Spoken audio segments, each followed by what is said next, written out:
Bienvenidos a un episodio más de Tangente Podcast. Y hoy es un episodio muy especial, al menos para mí, yo creo que para ustedes también. Pero antes de explicarles por qué, déjenme hacer un par de recordatorios. El primero es que agradecemos mucho que se suscriban a nuestros canales de YouTube y Spotify. Además que si le dan a las notificaciones, eso les ayuda a saber cuándo hay episodios nuevos. Y bueno, también síganos en redes sociales porque siempre estamos publicando pequeños clips de diferentes episodios para que por lo menos tengan una probadita de lo que hablamos aquí. Y también recordarles que en Editoriales Piedra Santa hay 10% de descuento si van a hacer sus compras en las tiendas físicas, que hay 2 en zona 1, en la 11 calle y en la 5ª calle, y una en Géminis 10.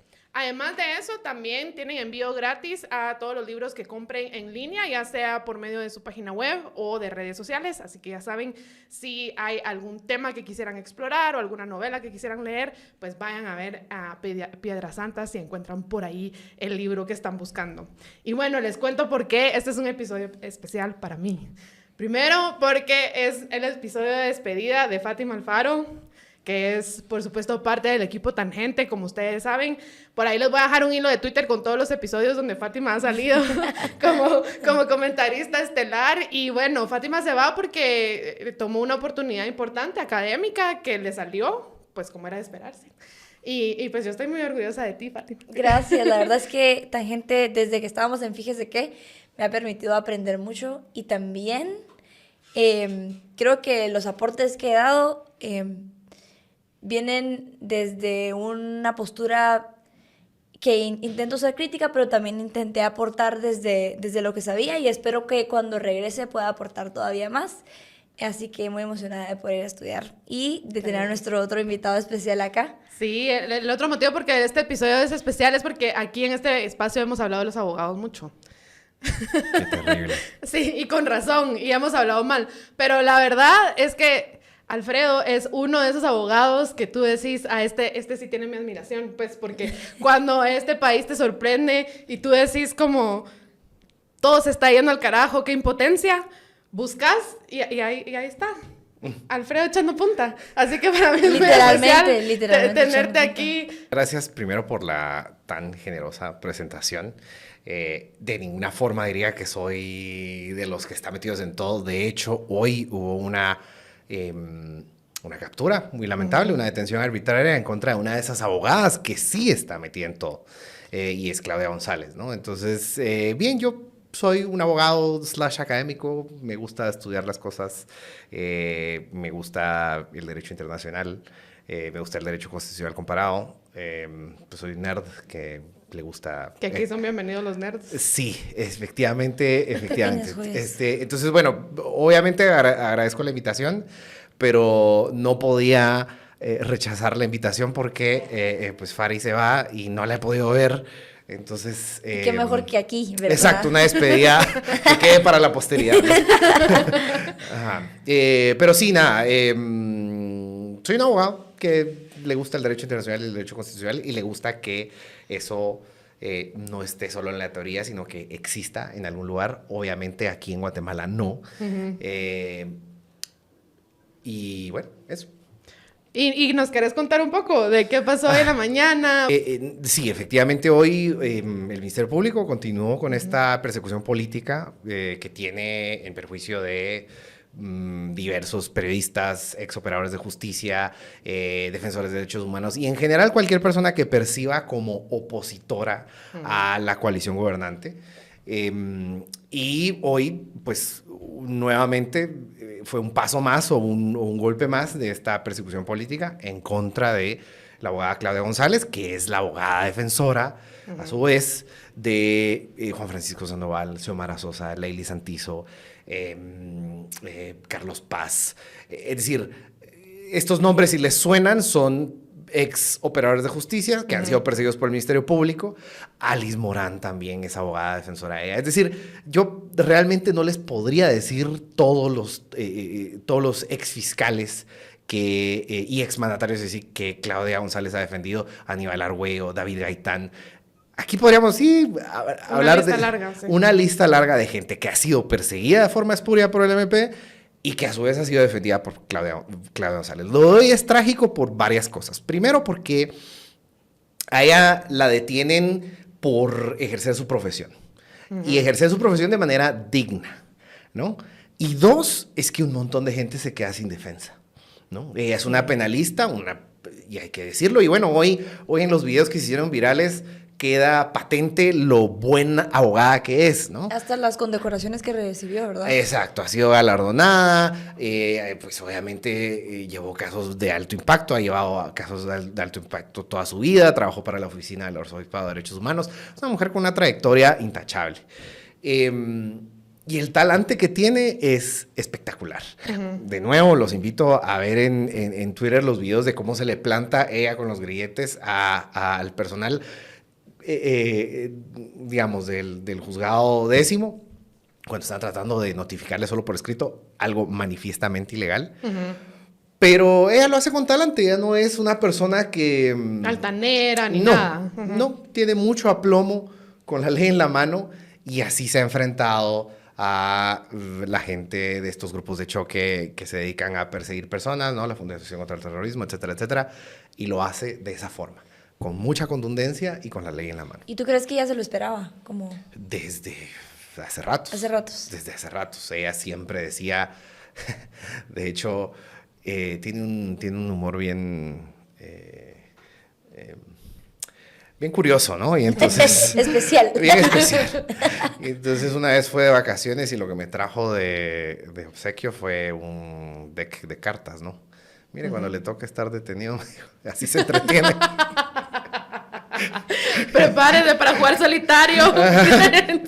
Entonces, tiene un humor así como... Pero a ver, digamos que es un poco el humor de la gente que pone... así como ella, ¿no? Que está en la primera línea de defensa ahí. Así es, así es. Sí. Porque básicamente, digamos, es curiosa la frase de la primera línea de defensa porque yo en algún momento utilicé la frase la última línea de defensa de la institucionalidad democrática, es la gente que ha defendido a los operadores de justicia. Tiene más sentido porque cada vez van... Eso es. Van menos, ¿verdad? Eso es, se ha desarticulado el Estado de Derecho, se han desarticulado las instituciones. Qué fuerte. Exacto. Y ya lo último que... Son los valientes que se quedan. Eso es, defendiendo estos últimos resabios del Estado de Derecho que se han desarticulado de manera sistemática, ¿no? Entonces, es bien curioso. Yo siempre he dicho que ella, junto con otras abogadas enormemente valientes, han sido esa última línea de defensa, ¿no? De la institucionalidad democrática en este país. Sí, y bueno, pues yo diría que sí es importante dejarlo en el récord, ¿verdad? En acta, que conste, Sí. que nos solidarizamos pues tanto con Claudia como con Juan Francisco, que también pues su familia sufrió intimidaciones esta mañana y este es el país en el que estamos viviendo. O sea, realmente todo el tema electoral nos trajo como una luz de esperanza, pero este tipo de acciones que estamos viendo hoy nos recuerda que la lucha no termina. O sea, que todavía no podemos descansar y relajarnos y exhalar y decir, ya está, ya viene la democracia. No, o sea, nos va a tocar seguir en esas líneas de defensa y estar al pendiente para que la democracia no siga... digamos, que no siga habiendo ese retroceso democrático o ese desmantelamiento del Estado de Derecho, como tú lo llamabas. Y es que o por lo menos lo que yo percibo es que los ciudadanos, por ejemplo, con los resultados de Semilla, sí perciben muy bien la narrativa de la corrupción.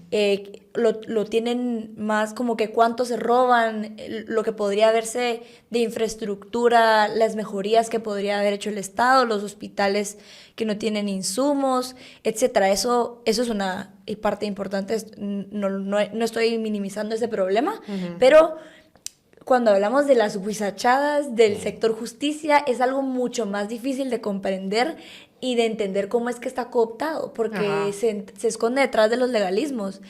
Y yo creo que, o sea, parte de lo importante de que lo hablemos aquí hoy es precisamente darnos cuenta que no es como para allá vamos, sino allá estamos. Ya estamos ahí, sí.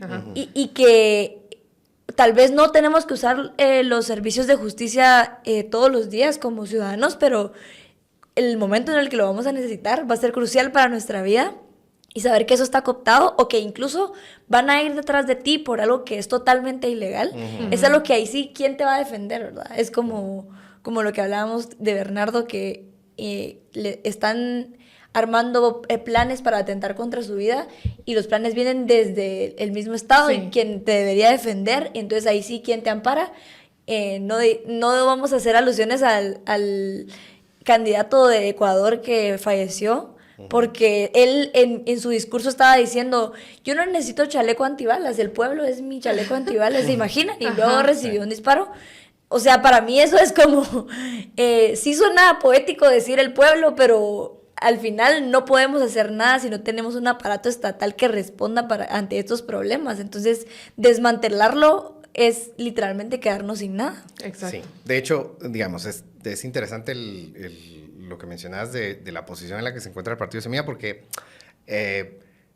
digamos, frente a la sospecha o a la certeza de un atentado, el encargado de investigar es el Ministerio Público, que ahorita tiene una campaña de persecución política directa en contra de Semilla. Entonces, eso en lo macro, pero también es interesante lo que decís en cuanto a nivel individual, porque la importancia de tener jueces independientes es que si yo qué sé, si a mí me estafaron, si a mí yo qué sé, no me están pagando un alquiler, no me pagaron un contrato que firmé de servicios, es decir, lo que necesito es un juez independiente, imparcial, que no lo pisteen, como están pisteando un montón de jueces ahorita para cometer este tipo de ilegalidades. No estoy diciendo necesariamente que sea el juez, ¿cómo se llama? Jimmy Brenner, no, ¿verdad? Ahora, si él sea por aludido, ya será otra cosa. Pero, digamos, hipotéticamente, ¿verdad? Que estén pisteando jueces, pues, digamos, eso es lo grave de tener un sistema de justicia sin jueces independientes. Que yo, si un día me contratan y no me pagan mis prestaciones, si yo un día me contratan para prestar servicios y no me pagan y quiero ir a tribunales y resulta que es un juez corrupto, pues por mucho que el derecho me asista, no va a haber alguien que decida que ese derecho me asiste, ¿no? Sí. Entonces eso es la importancia de tener un sistema judicial independiente.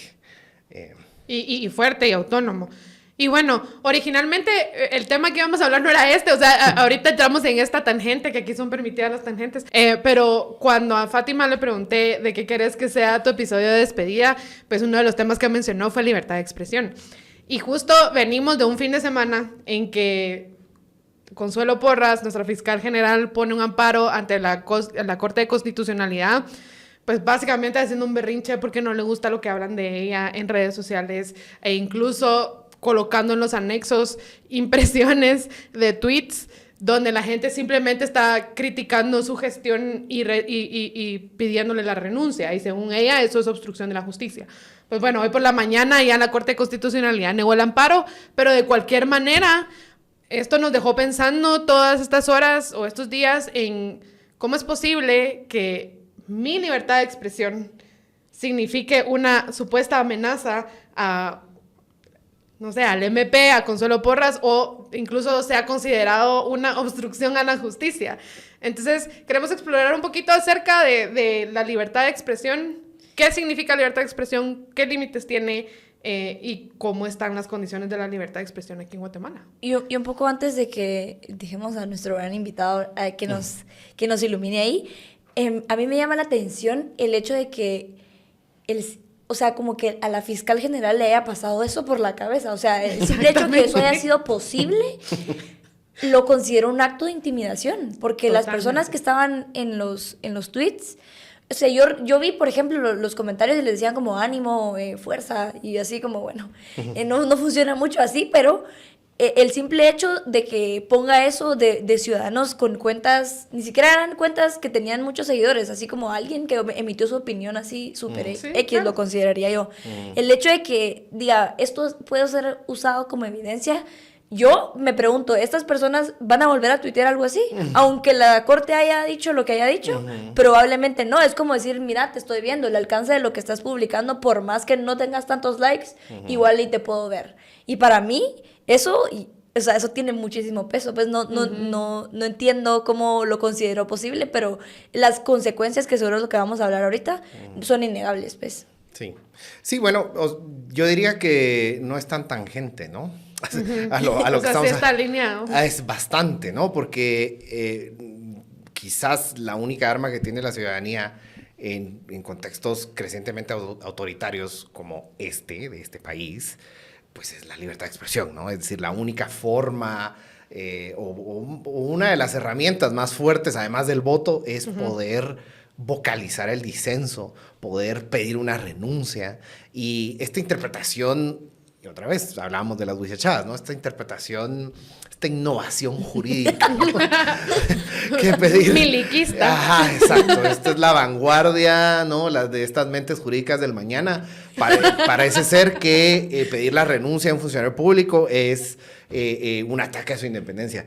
Pues no, pues es el derecho de cualquier ciudadana exigir que un funcionario público cumpla sus atribuciones, y si no lo está haciendo o lo está haciendo de manera autoritaria, regresiva, ilegal, no, pues entonces hay un derecho de pedir la denuncia, de pedir a los funcionarios que hagan sus funciones, ¿no? Entonces, efectivamente, digamos, y aquí quizás el pie de página de Milik, que sí, no, efectivamente en el derecho constitucional comparado, ¿no? Es una discusión como muy fuerte, cuáles son los conflictos entre la libertad de expresión y otros intereses o derechos que también son imperiosos en una sociedad democrática, ¿no? Es decir, la privacidad, la administración de la justicia, pero no de esta forma, ¿no? Sino que, por ejemplo, casos en los que la dignidad de una víctima se podría ver comprometida si se transmite públicamente el caso, ¿no? Casos de violación, por ejemplo, ¿no? O, pues bueno, también cuestiones que resaltan, que quizás parecieran ser obvias, pero hay que explicarlas en el siglo XXI en Guatemala, pues para no obstaculizar la justicia, ¿no? Un caso una investigación en contra de una persona a lo mejor no es lo más... aconsejable que se sepa todos los detalles antes de que esa investigación, para que esa investigación no se vea obstaculizada. Eso es como algunos ejemplos de cómo... O suponete pánico financiero también, digamos, que si tú venís y pones algo de que el banco tal se está quedando sin dinero y no sé qué, sí. Y entonces eso te... Eso es algo, entiendo, bueno, puedo estar equivocado, pero entiendo que es un tipo penal bien guatemalteco. Creo, estoy equivocado, puedo estar equivocado. Sí es cierto que, por ejemplo, la especulación, la injuria, esos no son formas legítimas. Sí, difamación. Eso es, de ejercer la libertad de expresión, y no están cubiertos no suelen estar cubiertas por las cláusulas que protegen la libertad de expresión en el mundo, ¿no? Pero eso no es el caso acá. En el caso de la Fiscal General se trata de ciudadanas y ciudadanos pidiendo o que haga su trabajo o que rinda cuentas, ¿no? Y es renunciando al cargo. Eso. Y es legítimo hacerlo. Es legítimo hacerlo. En una democracia, por Dios, es lo más legítimo exigir que los funcionarios públicos que tienen un mandato, ella pues obviamente no fue electa popularmente, pero sí tiene un mandato porque fue designada por representantes, de cumplir digamos, la Constitución, obviamente, y también de que su autoridad se ejerza de manera legítima, ¿no? Sí, viene con el cargo. O sea, realmente viene con el cargo del hecho de que se le pueda rendir cuentas públicamente, el hecho de que se cuestione su mandato, el hecho de que ella trabaje en algo que es público y que por lo tanto la gente puede, en todo su derecho, salir a la calle frente al edificio a tronar las bubucelas y a poner carteles, aunque ella ponga barandas y luego los barandas se usen como estandartes para poner una galería ahí de memes y consignas. O sea, la ciudadanía está en su derecho de hacerlo y es parte de lo que mantiene el balance del poder también. Ahora, tú mencionabas que esto tiene como ciertas características autoritarias.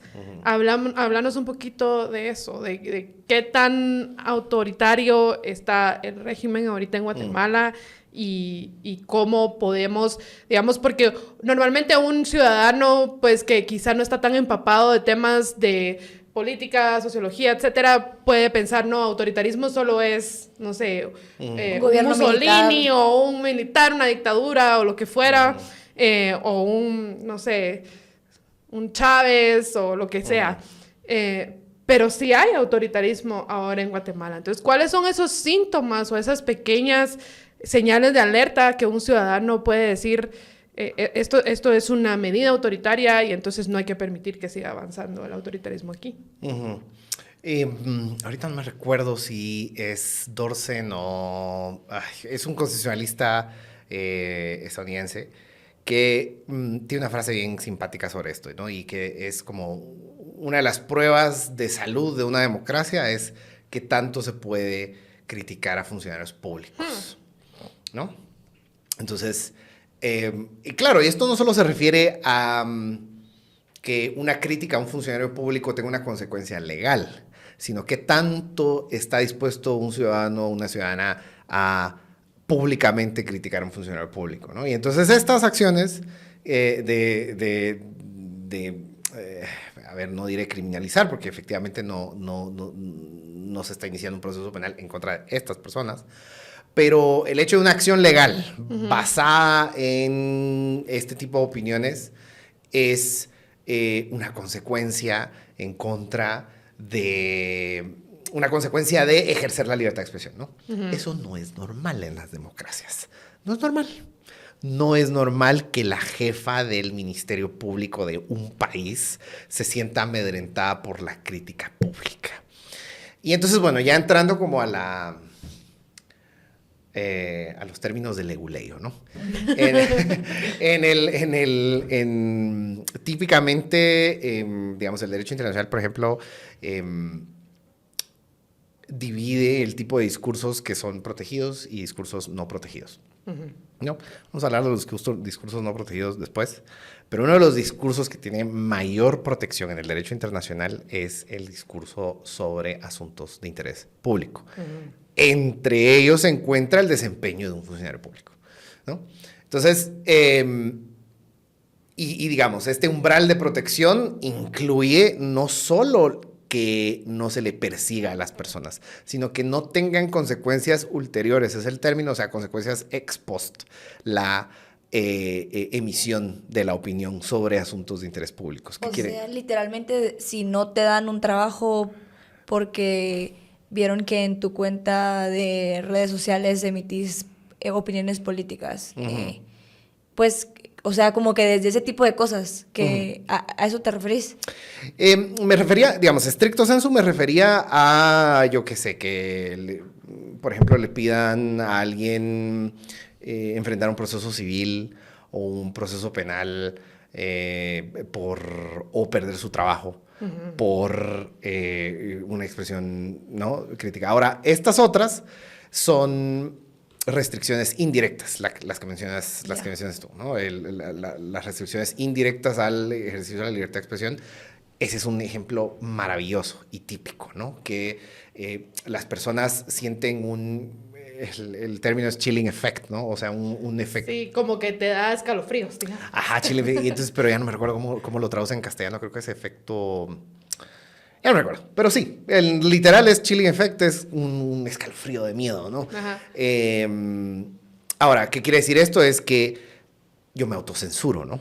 Es decir, yo decido no opinar sobre algo de interés público, que de nuevo es el harto derecho de cualquier persona en una democracia, opinar sobre asuntos de interés público, aunque sea una tontera, es el derecho de cualquier persona. Bueno, el hecho de que...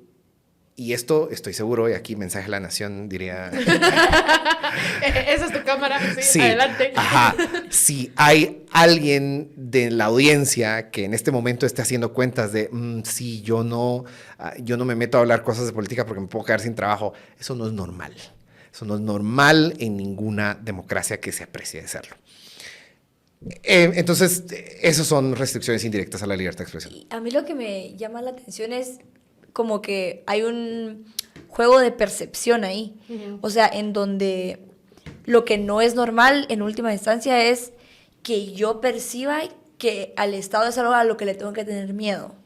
O sea, que la forma de expresarse de personas que viven en democracias plenas, podríamos decir, es, no, el Estado me debe a mí porque yo pago impuestos, el Estado me responde a mí, yo tengo los derechos. Incluso hay personas que se pasan en exigir, pero eso es otro tema. O sea, lo principal es cómo percibo yo como ciudadano mi relación con el Estado. Y claramente desde el momento en el que sentís un poco de censura, no importa si no van a tener las consecuencias que tú estás mencionando, pero el simple hecho de que yo tenga miedo de que alguien me puede vigilar, que me pueden pinchar el teléfono, de que, o sea, solo eso ya no es normal. O sea, tenemos que empezar pensando que la percepción que tendríamos que tener con un Estado es aquel que garantiza nuestros derechos, no aquel al que hay que mejor vivir sin él y evitarlo a toda costa. Y mejor si no me meto ahí en esos asuntos turbios. Pues. Sí, como decía la Barbie de Toy Story 3 o 4, ¿cuál era? Me recuerdo. Que dice algo así como el poder de la autoridad del Estado deriva del consentimiento de los ciudadanos sí, o de los gobernados. Ajá. Algo así, ¿ya te recuerdas? O sea, pero es que te imaginas que son esas cosas tan pequeñas de cultura pop que tú decís, es que esta persona percibe diferente cómo se relaciona con el Estado y aquí solo... no solo no contás con él, sino le tenés un poco de miedo. Y eso... O mucho miedo. Y esa relación del Estado, y ojo, también aquí, digamos, yo diría, otra vez, ¿no? Aquí ya sesgo de leguleo, ¿no? En función del derecho internacional, en un escenario ideal, ¿verdad? No en las circunstancias en las que nos encontramos. En un escenario ideal... Esta relación respecto a la libertad de expresión tiene dos vertientes. Uno es de que el Estado, de no hacer, ¿no? El Estado no tendría por qué intervenir en la libertad de expresión, pero también de hacer en el hecho de, en cuanto a la expectativa de garantizar el poder decir lo que queramos dentro de los límites razonables, y ya después vamos a ver... cuáles los límites, ¿no? Y aquellas cosas que quizás no están protegidas por el derecho internacional. Pero entonces es que las personas puedan emitir o puedan opinar libremente dentro de los límites razonables, sin consecuencia también de actores no estatales. Es decir, que no me despidan de mi trabajo en una empresa porque yo hablo sobre asuntos de interés público. Como Angélica Quiñones. Por ejemplo. O sea, y encima de todo que es en un contexto de sátira. Porque esa es otra cosa que te dicen de la libertad de expresión y eso. O sea, ¿qué tan válido es burlarte, hacer sátira, ironizar sobre la función pública o asuntos de opinión pública? Claro, digamos que justo estos, como les decía hace un momento, este es precisamente el discurso que tiene mayor protección dentro del derecho internacional. Sí es cierto que, como les decía, hay varios tipos de discursos protegidos. No importa lo ofensivo que pueda ser el discurso, estaría protegido por el derecho internacional, ¿no? En principio. Porque, de nuevo, quizás esto llegó mi momento de pedir aquí a producción que ponga aquí en mi mano el meme de demasiada libertad de expresión. Este es el momento. Acá. Vamos a llegar a hablar de ese momento porque existe, pero cuando se trata de un medio de comunicación cuyo objetivo es informar, se trata de sátira, es que es un sándwich de los discursos protegidos más protegidos, ¿no? Yeah. Hay discursos no protegidos, otra vez aquí producción, llamado la mano de mucha libertad de expresión, y si quieren, platicamos un poquito de los discursos no protegidos. Porque aquí en Guatemala creo estamos muy condicionados culturalmente por nuestra cercanía a Estados Unidos, y la tradición constitucional de Estados Unidos es extremadamente generosa con la libertad de expresión. Es decir, en Estados Unidos el discurso de odio es discurso protegido por la Constitución de Estados Unidos y la primera enmienda a su Constitución. Eso no es el caso ni para Guatemala, ni para Latinoamérica, ni para muchos de los países de tradición continental. Es decir, la libertad de expresión, como cualquier otro derecho, como la propiedad, como, no sé, como la libertad de locomoción, qué sé yo, se admite que se limite en algunos casos, ¿no? Obviamente tiene que ser proporcional, tiene que ser racional, la restricción tiene que perseguir un fin legítimo en una sociedad democrática, ¿no? Y bueno, el derecho internacional y los países civilizados han encontrado que hay circunstancias en las que es legítimo restringir la libertad de expresión. ¿Cuáles son estos ejemplos? Pues lo típico, ¿no? La injuria, ¿no? La calumnia. Esos son casos en los que la libertad de expresión se ejerce de manera abusiva, tiene una consecuencia legal, pero aquí, súper importante, incluso en esas circunstancias en las que es admisible una restricción a la libertad de expresión, incluso en esas circunstancias, la regla general es que las consecuencias son ex post. Como, por ejemplo, en temas tipo campaña negra o campaña de desinformación. Ajá. Ahí sí hay límites, pero tendría que ser expuesto. Claro, digamos que hay consecuencias ulteriores, es el término del leguleo. ¿Qué quiere decir? Bueno, que si ustedes dañan mi reputación, pues entonces yo tengo derecho a buscar reparaciones civiles por ese daño a mi reparación. No a censurar de antemano a eso, básicamente. Claro, la prohibición general y la regla general, y esto sí es como común a la mayoría de sistemas constitucionales de los que yo tengo conocimiento, es la prohibición de la censura previa. Y ese es el estándar también de, por ejemplo, de la Convención Americana de Derechos Humanos, que es el instrumento de derecho internacional quizás más importante para las Américas en materia de derechos humanos. Hay una prohibición de la censura previa. Incluso esa prohibición, que es una regla general muy común en la mayoría de constituciones o sistemas constitucionales occidentales, incluso la censura previa, la prohibición de la censura previa tiene excepciones muy específicas. La pornografía infantil, por ejemplo, ahí hay censura previa, claro, obvio. La instigación a cometer genocidio, ¿no? Porque, pues, de plano, ¿verdad? No podemos... sí, como hacer esa apología, ya. Correcto. Digamos, ahí sí hay un... O pasar la consecuencia de que pase, ¿va? O sea, no... Correcto. Una vida, no... Eso es, entonces, de ahí la importancia, digamos, y la circunstancia tan excepcional que admite que la censura previa sea posible en algo tan extremo. Y la otra es espectáculos públicos por temas de salud pública, qué sé yo, o sea, es decir, habría, entre comillas, censura previa, porque no se permite un espectáculo público, pero por cuestiones de salud. Cuando había COVID, suponete, por ejemplo, o si hay algo que ponga en peligro la salud de la gente que va a ir a ver ese espectáculo. Correcto, yeah. correcto, eso.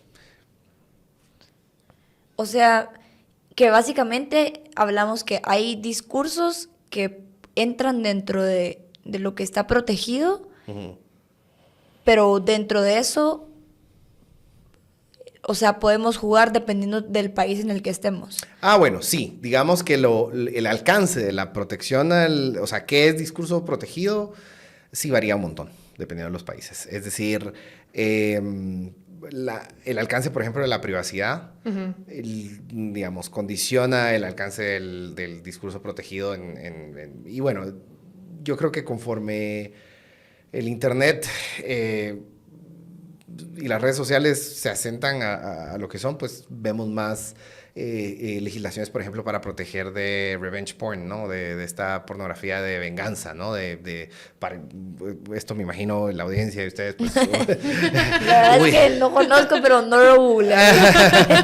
Sí, no lo google. Digamos que es como... consecuencias legales para exparejas que hacen públicas ya. Okay. Entonces explico para la audiencia, ¿no? Es decir, en México, ya no me recuerdo cómo se llama la norma en particular, en Estados Unidos, en varios estados de Estados Unidos, y hay legislación para consecuencias legales de orden penal o civil, dependiendo, para aquellas exparejas que con la intención de dañar la reputación de su expareja, pues hacen públicas las fotos íntimas ¿no? Las nudes, ¿no? Así como en términos muy coloquiales. Para que entiendan la chaviza. Para que entiendan la chaviza, ¿no? Entonces, eso de manera más creciente se están generando legislación para que eso tenga consecuencias, ¿no? Eso hace 25 años, 30 años, ni siquiera era un problema, ¿no? Porque el Internet es una herramienta de difusión tan eficaz que pues antes, yo qué sé, en tiempos de nuestros papás, abuelos, yo qué sé, el VHS, pues no podían hacer muchas copias de VHS con la, ¿verdad? Y repartirlo. No funcionaba. Entonces ahora pues con el internet pues obviamente es mucho más grave, mucho más fácil generar un daño altísimo a la integridad, a la integridad de una persona. Entonces un ejemplo de algo que podría haber sido considerado discurso protegido hace 20, 30 años, ¿no? Una grabación íntima entre dos personas, ahora no lo es y van a haber consecuencias. Pero digamos, esto es, y esto va variando dependiendo de las legislaciones, y esto va un poco a lo que decía hace algún momento de que estos límites los encontramos en distintos aspectos de la vida diaria y que dependen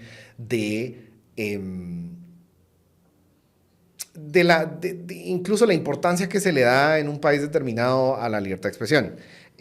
Hay también cuestiones vinculadas al privilegio de los periodistas sobre sus fuentes, la intersección con otros derechos, la religión. En algunos países la religión ocupa un espacio muy importante, digamos, en los países del Medio Oriente, entonces la libertad de expresión pues se limita. Se limita aún más, ¿no? Pero bueno, la cuestión es, digamos, yo creo que los takeaways de acá es, hay discursos especialmente protegidos, la protesta es uno de ellos, la protesta sobre asuntos de interés público tiene una protección reforzada, digamos, o adicional, y hay discursos no protegidos que pues tienen que tener consecuencias. Y quizás aquí una tercera cosa que a lo mejor también puede ser útil para efectos de esta conversación esto es desde la perspectiva de la relación, que, como decías, del Estado frente a la libertad de expresión, de no hacer y hacer cosas para garantizar. Pero eso no quiere decir que esto sea plenamente aplicable a la relación que puede tener la sociedad respecto a algún tipo de expresiones. ¿Qué quiero decir con esto? Esto es como casi que un meme ya en internet, que es como libertad de expresión no significa libertad de consecuencia. Y entonces aquí viene la funa. La funa y el tema de funar a la gente y las consecuencias. Cancelación. La cancelación, ajá, etcétera, etcétera. Entonces que dicen que la cancelación o la funa es una violación a la libertad de expresión. No necesariamente. Desde una perspectiva liberal podríamos decir que ese tipo de mecanismos, así como el ostracismo, se utilizaban para corregir ciertos comportamientos que el Estado no va a corregir porque no le compete. Correcto. Digamos, son consecuencias sociales. Ya. Entonces vengo yo y digo, sí, la violencia contra la mujer es culpa de la mujer, ¿no? O sea, PTSD. Sí. No lo digas, por favor. No, o sea, pero por ejemplo, bueno, ese caso es interesante porque podríamos decir que la persona que escribió eso tiene un cargo en una institución que hace investigación. Entonces, pero digamos que no tendría consecuencias penales, pero una institución respetable sí debería dar consecuencias o dar la cara a eso. Es como cuando estaban diciendo que ¿cómo se llama? es fea. O sea, y que salieron muchas mujeres a decir que por qué hacer alusión a su apariencia física, que por qué a las mujeres se les hace eso, que podemos decir muchas otras cosas malas de ellas que hacen alusión a su comportamiento corrupto, pero por qué decir que es fea. Y podemos decir, bueno, eso puedes pensarlo como que tal vez no es tan ético. Y por eso es que después salió República, ¿verdad? A decir que iban a quitar el video. Pero no es como que puedan existir algunas consecuencias penales por eso, porque al Estado no le compete hacer ese tipo de correcciones. Y ahí es como lo que les decía del discurso protegido. Incluso las expresiones ofensivas son discurso protegido. El Estado no tiene por qué generar consecuencias ulteriores respecto de expresiones ofensivas o por tontas que seas. Entonces, volvamos al ejemplo no me recordaba de ese ejemplo, pero bueno, digamos, en la misma línea, ¿no? Alguien dice una tontera públicamente como, esa mujer la violaron por la ropa que utilizaba. Sí, ¿no? porque llevaba minifalda. Bueno, es extremadamente ofensivo, es extremadamente tonto, pero tiene derecho a ser extremadamente ofensivo, extremadamente tonto. Ahora bien, también hay un derecho legítimo de hacer la funa, ¿no? Es decir, pues... De hacérselo saber que es extremadamente tonto. Exactamente. Entonces, los individuos, pues también en el ejercicio de su libertad de expresión, tienen la libertad de decir esa expresión es extremadamente tonta, ¿no? Insensible, ofensiva, ¿no? Claro. Este es el ejercicio legítimo de la libertad de expresión en una democracia. Y entonces, bueno, en cuanto a decir barbaridades bajo el manto de la libertad académica, también es cierto que es algo objeto de debate, no solo aquí en Guatemala, sino en muchas partes del mundo, y es, bueno, ¿hasta dónde llega? Porque sí, efectivamente la libertad académica genera una protección. Ese es otro tipo de discurso que está especialmente protegido, porque bueno, en las universidades se supone que es un espacio justo para el debate, para el cuestionamiento, ¿no? Pero, y está bien, hay un derecho legítimo a decir barbaridades, pero la consecuencia social de decir esas barbaridades no es objeto de regulación. También puede haber una consecuencia social y la persona que emite la opinión, la barbaridad, la opinión, tiene que estar preparada para las recibirlos. consecuencias. Claro, sí. Y la otra cosa también es que yo creo que esta sociedad... O bueno, no sé si es generacional o solo así se ha vuelto la sociedad últimamente, que existe esa falsa ilusión que para todo tenemos que estar de acuerdo, tiene que haber consenso, o uno tiene que tener la autorización y la aprobación de todos los demás. Por ejemplo, hay un divulgador científico que admiro mucho y sigo en todas sus redes sociales, que se llama Hank Green, y a él muchas veces le preguntan como, mire, yo soy papá, tengo a mis hijos, y los anti-vaxxers me vienen diciendo que no vacune a mis hijos. Entonces, ¿qué hago? ¿Cómo les digo? ¿Cómo les convenzo? ¿Cómo les explico? Y entonces él les dice, ni les convenza ni les explique. Es como, el antivaxxer viene y te dice, no vacunes a tus hijos, por favor.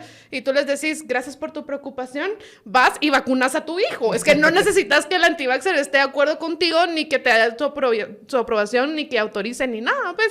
Entonces, lo mismo aquí con la funa, digamos. O sea, alguien puede venir y hacer un comentario controversial, que mucha gente esté en desacuerdo y quiera cancelarle o funarlo, y de verdad necesitas la aprobación y el consenso de la gente que te está funando. O sea, si esa es tu opinión, dale, decila, y no necesitas que todo el mundo esté de acuerdo contigo, ¿no? Sí, pero hay que estar listo para las consecuencias. Para las consecuencias, claro. O sea, en especial si sabes que es un tema en el que va a haber consecuencias. Y la otra cosa, y de nuevo, esto ya estamos fuera de lo normativo, ¿no? Aquí quizás ya estamos como más en lo moral, lo ético, y es como los alcances de esa responsabilidad en la posición que uno se encuentra, ¿no? Bueno, quizás puedo hacer un comentario leguleo porque obviamente, ¿verdad? El milic. Pero entonces, por ejemplo, la Comisión Interamericana sí considera que las expresiones públicas de funcionarios públicos en el ejercicio del cargo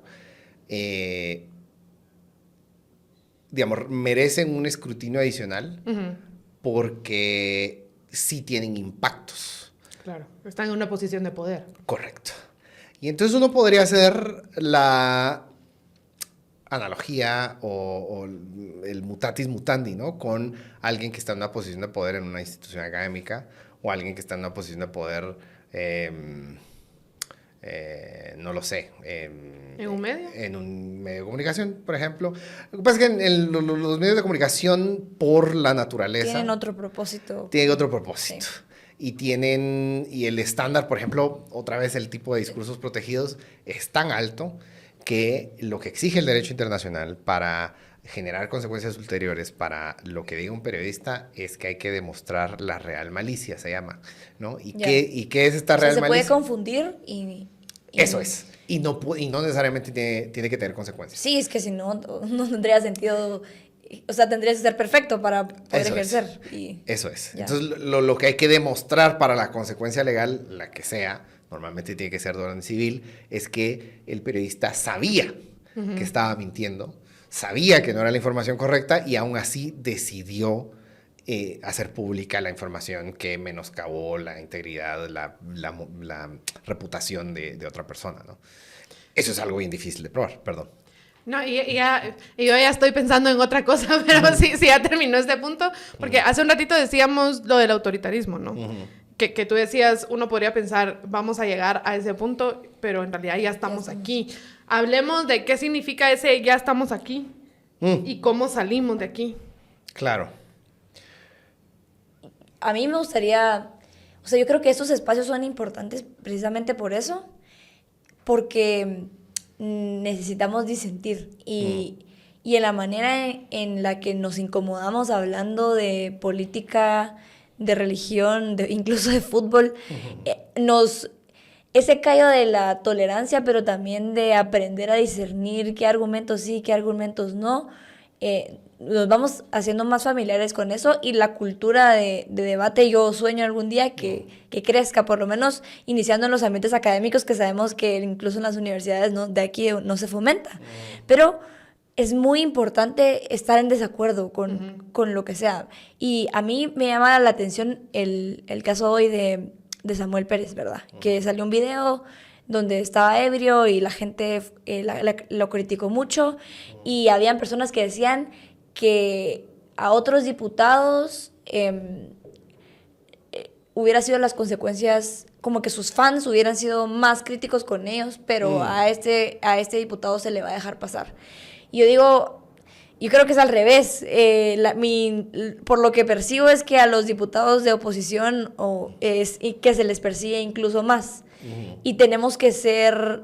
y lo hemos hablado en otros episodios aquí, como es cierto, no vamos a idealizar al político, pero también hay que aprender a discernir el político de la persona. Y eso es un debate que hay que tener también, que es muy importante. O sea, las opiniones personales y los actos que las personas hacen son distintas al cargo. Eso no quiere decir que él no tenga que responder públicamente y que lo mejor que él pudo haber hecho es disculparse no solo ante las personas, sino con la misma persona que agredió. Entonces me parece también interesante ese debate que tenemos que discernir entre las personas, el cargo, lo que dice como persona y lo que dice como título personal. Ajá. Bueno, esto me lo decía un colega francés. De hecho, esto es shout out para José Luis Moreira, que ahorita va a decir Francia y... No, un colega francés me decía, a nosotros no nos importa la vida personal de un funcionario público con tal que cumpla sus funciones. Y eso es un bastante choque cultural, diría yo. Y muy con el británico conservadurismo. O sea, yo no sé si se recuerdan, pero en casi todas las lecturas que hay, documentales, etcétera, de Winston Churchill, por ejemplo, toda la gente decía, el tipo era un desastre en su vida personal. De hecho, hay un libro se llama Intelectuales, que hace una recopilación de la vida de muchos actores políticos que han influido intelectualmente en el mundo occidental principalmente, y hablan precisamente de esos rasgos caóticos que tenían. Y no estamos diciendo que sea deseable, que sea así, pero sí hay que hacer la separación. Pero, y eso está relacionado a la libertad de expresión precisamente por eso, porque las personas pueden expresarse de distintas formas y eso no quita que vayan a hacer su trabajo y si cumplen, pues debería estar bien para nosotros. Sí. Ahora, hay que decirlo, que este es un buen ejemplo de cómo el escrutinio público en contra de Samuel está especialmente protegido. Es decir, como está bien, es funcionario público y entonces va a ser objeto de escrutinio público y está bien, eso es saludable, es decir, que tengamos esta conversación, digamos, si estuviéramos en condiciones de normalidad, esta conversación ojalá la pudiéramos tener respecto a todos los funcionarios y debatir si es relevante o no. Ahora, como bien decías, creo el escrutinio al cual es objeto el Partido Semilla, me parece, no tiene paralelo en la historia democrática de este país, ¿no? O sea, ellos... es decir, esa discusión que hubo incluso de los procesos de elección internos, cuando en la historia democrática de este país estábamos discutiendo sobre las facciones dentro de un partido y cómo se elegían o no. O sea, bueno, ya solo que eso exista, creo que es ganancia. Y el hecho de que haya un escrutinio social el diputado Samuel creo que es ganancia. Ahora, el problema es que nuestra situación actual no nos permite hacer eso con libertad. Es decir, recuerdo muy bien, bueno, no recordaba muy bien, pero me recordaron del caso comediante Rob Rímola, no sé si lo ubican, que hace stand-up. Sí. Bueno, él resultó encausado penalmente porque le gritó corrupto a Jimmy Morales. Eso no sabía. Sí. ¿Se recuerdan ustedes que una vez alguien le gritó corrupto a Jimmy Morales? Es cierto, que iba caminando y se ve en video. Así es. Bueno, él le iniciaron un proceso penal por eso, ¿no? Dejen el escrutinio de decir que Jimmy Morales era un borracho consuetudinario. Dejen ustedes dejen ustedes el escrutinio que se debería hacer o no, que es objeto de debate sobre la vida privada de muchos diputados que llevan una vida deplorable. La cuestión es que de ninguna forma una crítica o una observación a un funcionario tiene que resultar en un proceso penal. ¿No? Este es como un ejemplo como bien tangible de platiquemos sobre si hay que hablar de la vida privada de Samuel Pérez, si se echó mucho los tragos en su cumpleaños o no. Está bien, platiquemos, hagamos el escrutinio de un funcionario público porque puede que afecte su desempeño o no, pero las condiciones en las que nos encontramos ahorita implican que referirse de manera crítica a integrantes de la coalición gobernante puede resultar en una causa penal. Sí. Y eso genera un efecto disuasorio a la gente, un efecto disuasivo, ¿no? Creo que es disuasivo. No sé, disuasivo. Así es como traducen Chile en efecto disuasivo. A las personas de criticar a funcionarios públicos. Sandra Torres, si ustedes se recuerdan, inició procesos penales por violencia contra la mujer a varios periodistas por hacer investigaciones digamos, sobre ella y la forma en que manejaba fondos públicos, y etcétera. Eso no es normal. Lo que es normal es que podamos tener una conversación como, bueno, si se pasó de sus tragos. Y eso es inaceptable, eso es aceptable, qué sé yo. Ojalá tengamos un tangente de 3 horas especial. No, es que Samuel, y es que lo empujaba. Ético, lo no ético. Ajá, y entonces empujaba, y es que...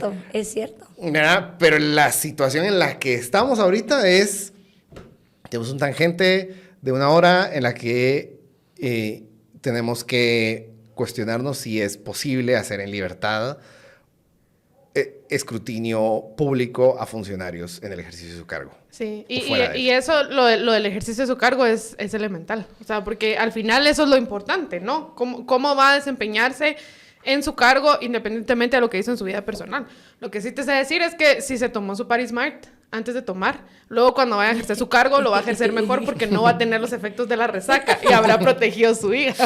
Ojalá estés viendo eso. Realmente no sé si se lo tomó, pero si se lo tomó hay mayores probabilidades de que cuando vaya a ejercer su cargo lo vaya a hacer bien.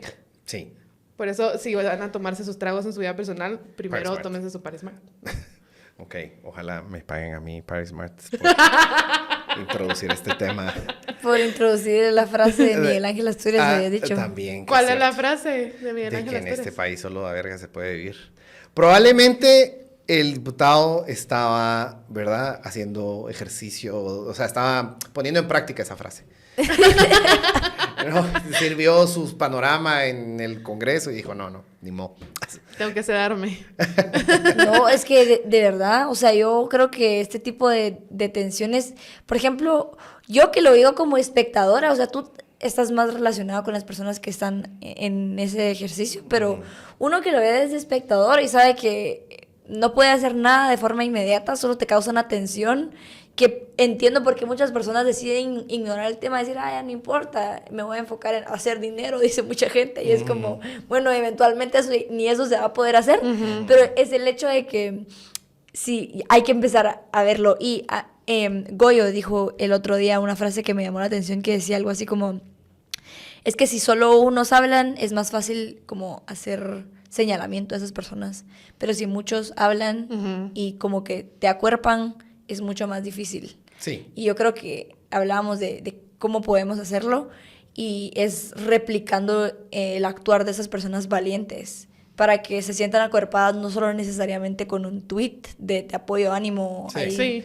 dale, sino replicar esos mensajes en donde se pueda, porque lo importante es precisamente eso, que todos señalemos, nos organicemos para señalar lo que está mal y seamos radicales con eso, pues, no solo es que sí, pero no, o sea, ya llegamos a un punto en lo que están haciendo, tú mismo decís, es tergiversar la ley para poder servirse de ello. Exacto, y lo ideal sería que lleguemos a un punto en el que no te digan qué valiente sos, simplemente porque estás externando una opinión, Claro. digamos, porque eso sucede hoy día, que dicen, digamos, uno emite su opinión por cualquier medio y la emite de una forma contundente y lo primero que la gente sale a decirte es qué valiente sos o tené cuidado.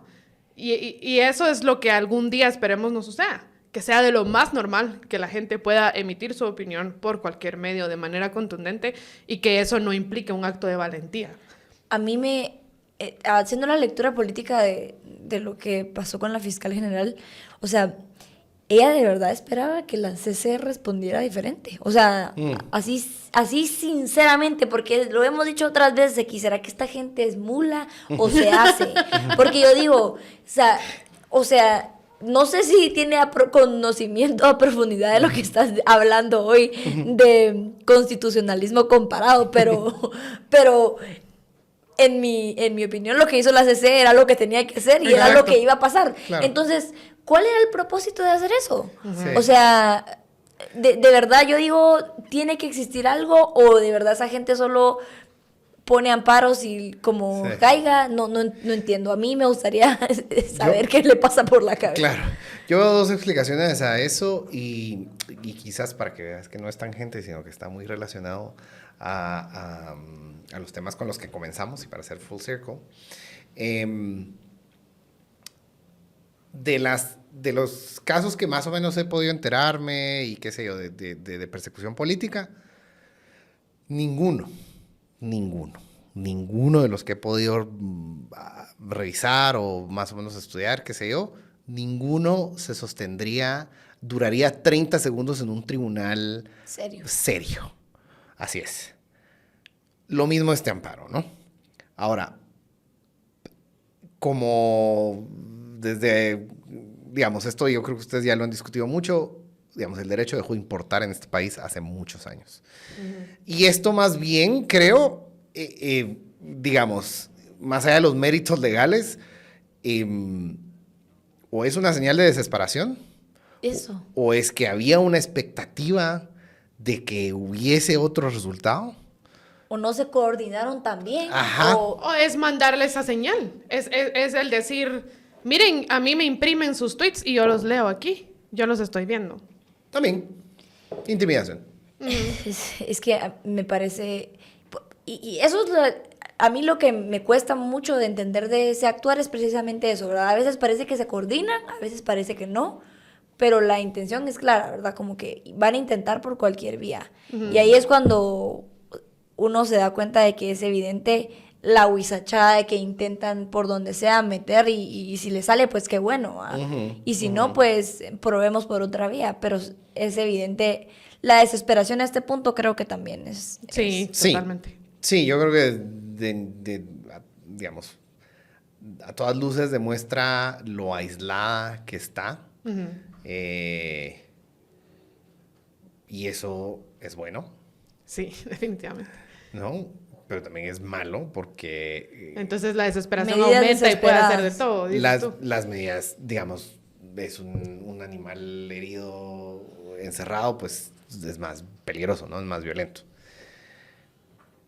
Eso.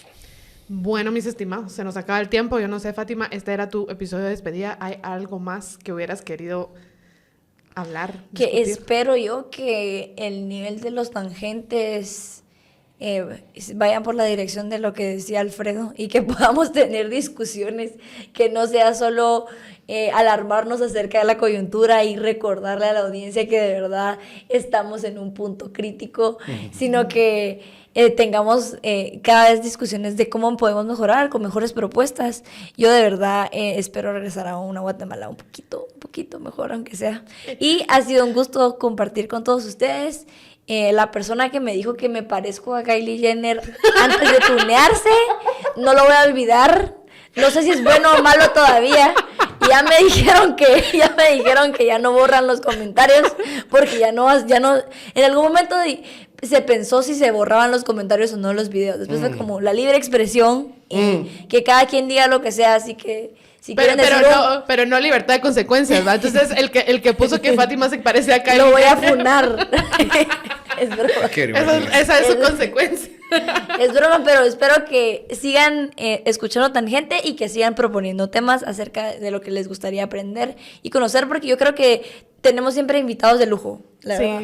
Y con esto que decías ahorita, justo y hablando de Rob Rímola y el stand-up y la sátira, hace poco fuimos a un stand-up show del colectivo WhatsApp y ahí Canchinflín Hero hacía una broma donde decía como que él soñaba con que en Guatemala, cuando Berta Michelle Mendoza escribiera alerta urgente, fuera para decir algo así como le cambiaron el concentrado a los animales en el zoológico y ahora están descontentos, y no que tenga que ser alerta urgente y a lo que ya estamos acostumbrados cada día, que básicamente es violencia psicológica en contra nuestra porque no sabemos por qué tenemos que estar alerta y qué es lo urgente, ¿no?